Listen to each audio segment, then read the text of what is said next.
Test. Okay. Thank you very much. Can you guys hear me okay? Yes. Feel better actually doing this than the moderating session.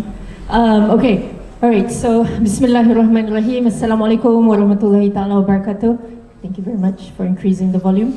Assalamualaikum and a very good afternoon, everyone. Thank you so much for staying on and for being here, present for this session. This is the Life Experience Untold Story Chapters. Now, I'm Puan Anita. I'm the president of MIASA, the Mental Illness Awareness and Support Association. We are a mental health advocacy and peer group in Malaysia, the first one actually. Although when I first established it in 2016, I did not know of this fact.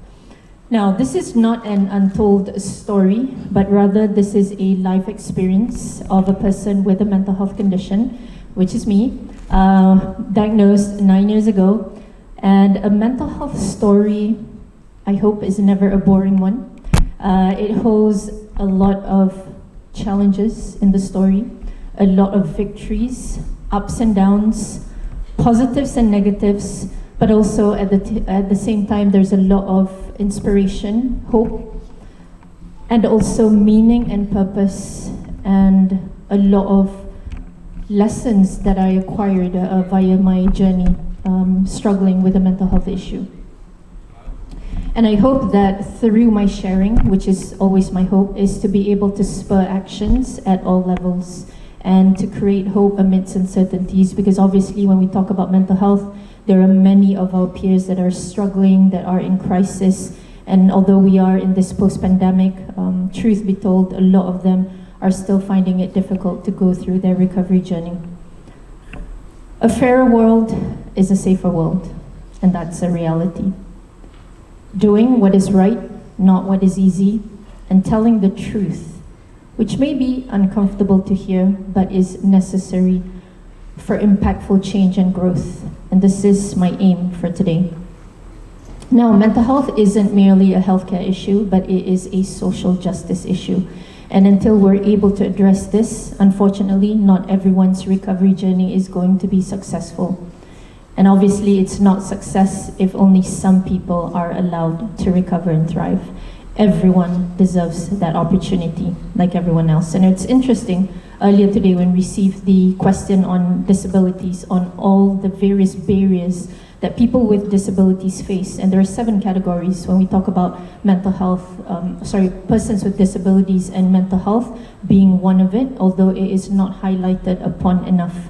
And so my task here today is to amplify the voices of people with lived experience of a mental health condition. Now, MIASA is uniquely positioned in Malaysia because of that fact. We are, majority of us, people with lived experience, and we also have caregivers and mental health advocates, people that are passionate for the cause of mental health, and I'm sure all of you here present today are, so please give yourselves a big round of applause. Thank you.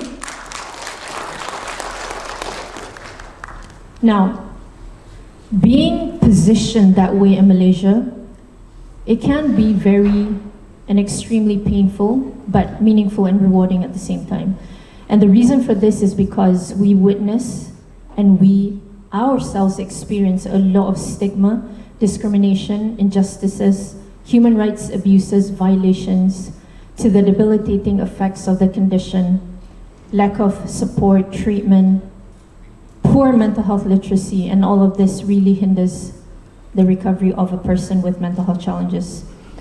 Now, this true scenario is something very familiar to me. And we must continuously normalize this conversation. This is exactly what we're doing today.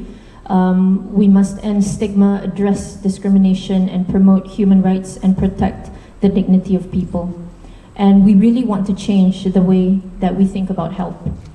So a lot was presented earlier in sub-theme 1, which was really interesting, right? From empowering the community, from the different ways of talking about therapy, translating that into actually training instead of therapy, and introducing on how we are able to become of help to others, and also the power of peer support, and also adding that component of spirituality in our recovery journey as well.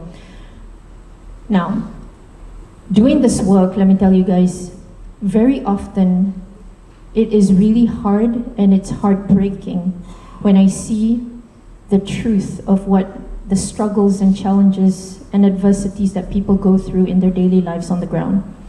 And this is something very close to my heart. I was afflicted with a mental health condition 9 years ago.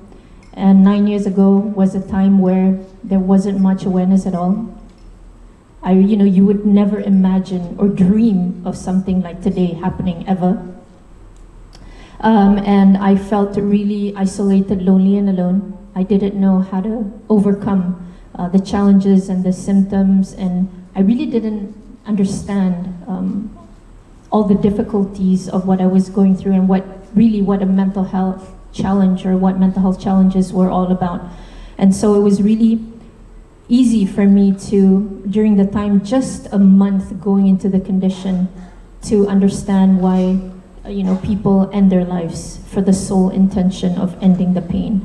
So this is a conversation that we want to normalize so that people that are struggling in crisis with whatever struggles they might be going through, and especially suicidal tendencies, that they reach out for the help, because